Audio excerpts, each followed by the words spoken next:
What's going on, guys? It's your girl Easy Breezy, and thank you so much for tuning in to yet another Beauty Mastermind Mondays. In this video, I'm going to be giving my straight, honest, genuine opinion on what I think success is. And have you reached success? Let's see. I'm on my selfish shit. They got the niggas in their prime.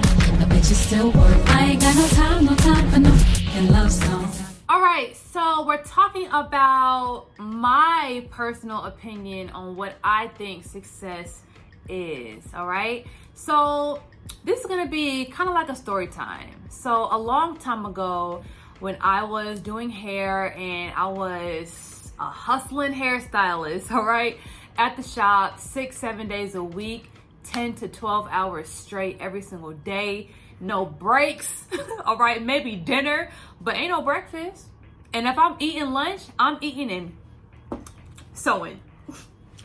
So yes, that was me for years and years and years. And one of my goals when I was a hairstylist was to reach a price point, a certain price point, end up charging $150 for a sew-in.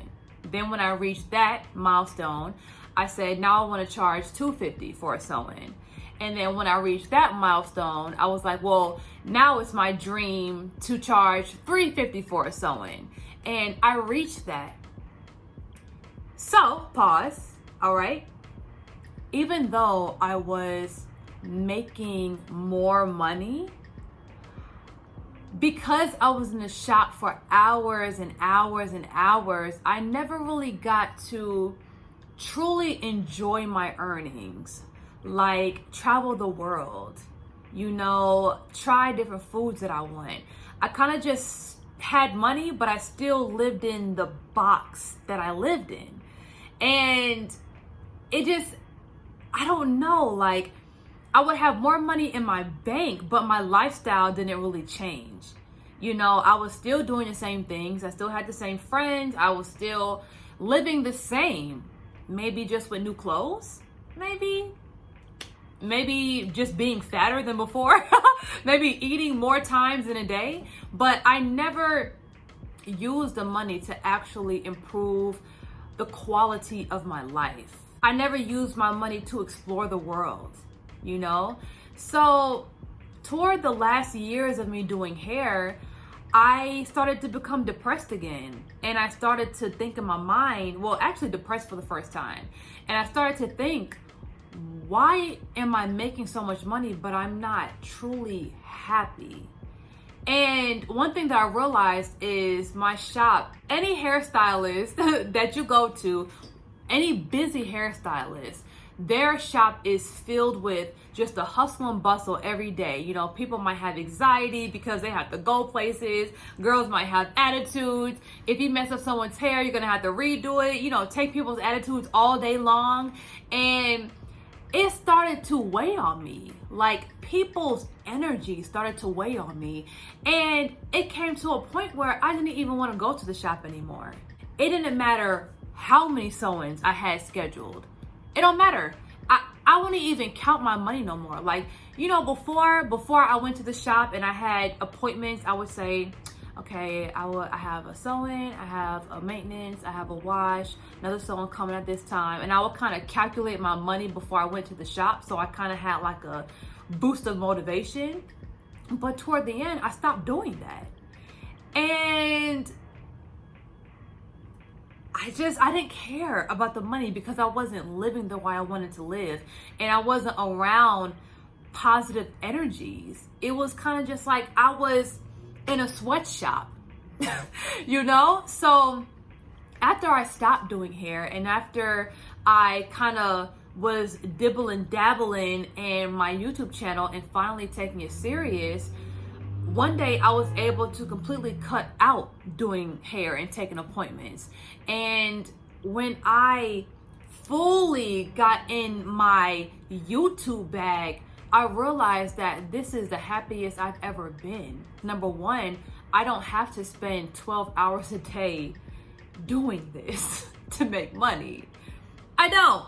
And because when you're a hairstylist, your prices are based on your value, of course, but it also is a market thing.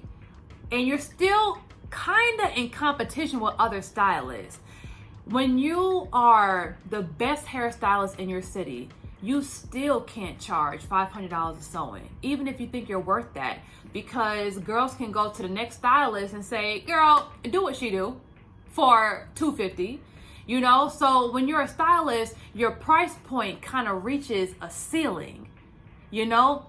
But on YouTube, my price point, my value keeps on increasing, and I don't have to follow the market. As long as my videos are improving with quality, and as long as my subscribers are growing, my fan base is growing, my value can keep on going up and up and up and up and up. And my rate for sponsor videos can keep on increasing. It doesn't have to reach a ceiling because I'm not competing with other YouTubers.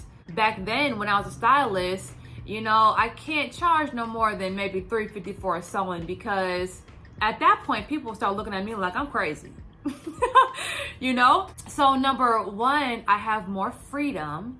Number two, my value does not have to be contained. You know, my value is infinite. I can keep on increasing my value on YouTube. And I couldn't do that when I was a stylist, right? And now, because I'm making more and working less, now I have more free time. So now I can actually do the things that I didn't have time to do when I was a stylist. I can travel.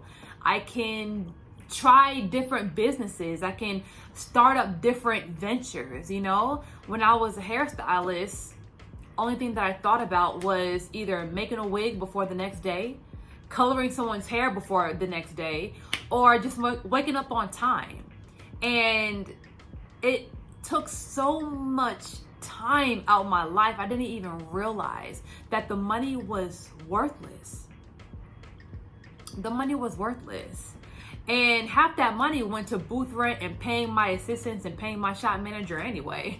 So it didn't add up. You know, when I did my numbers, it really didn't add up.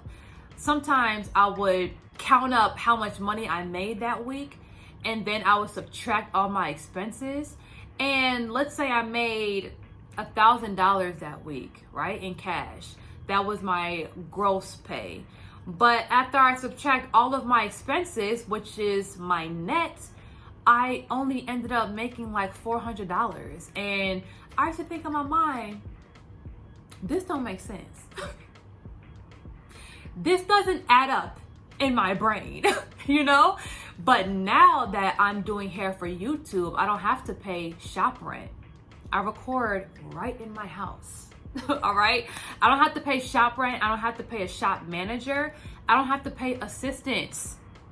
Only time I have to pay an assistant is when I choose to have somebody come over here and help me pluck and bleach my wigs. But other than that, my expenses are super low. So once I make my money, I can actually keep it. So I found so much more joy and fulfillment and happiness doing hair for YouTube rather than doing hair for clients, because now it's like, finally, I'm my own boss. Before, all my clients were my bosses. And now I can keep all the money that I make, whereas before, it was dished out 100 different ways. So in my honest opinion, I feel like happiness and true success is only when you have freedom, when you are doing what you love to do, adding value to people's lives, and you have freedom. I was doing what I love to do. I was adding value to people's lives as a stylist, but I had no freedom. So it canceled everything out. One thing I realized is it's not just about how much you're making. It's how you're able to use that money. We have to look at money as a tool.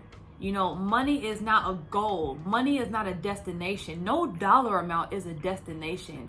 It's a tool. It's how you use it to improve the quality of your own life. All right. So, I'm just so grateful that, you know, I took the time out to build my channel, because I don't know what I would be doing. I really don't. I don't know.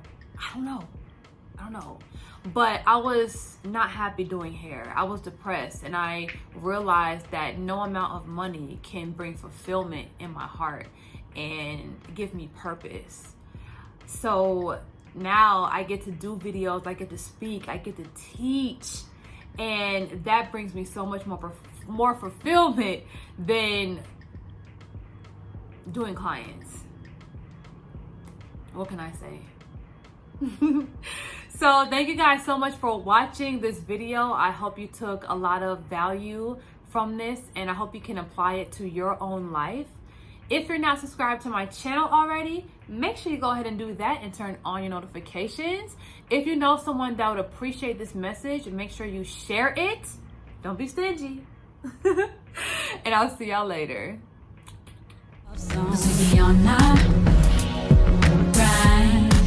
I'm on my selfish shit. Big up to niggas in their prime. I bet you're still working on it. I just want my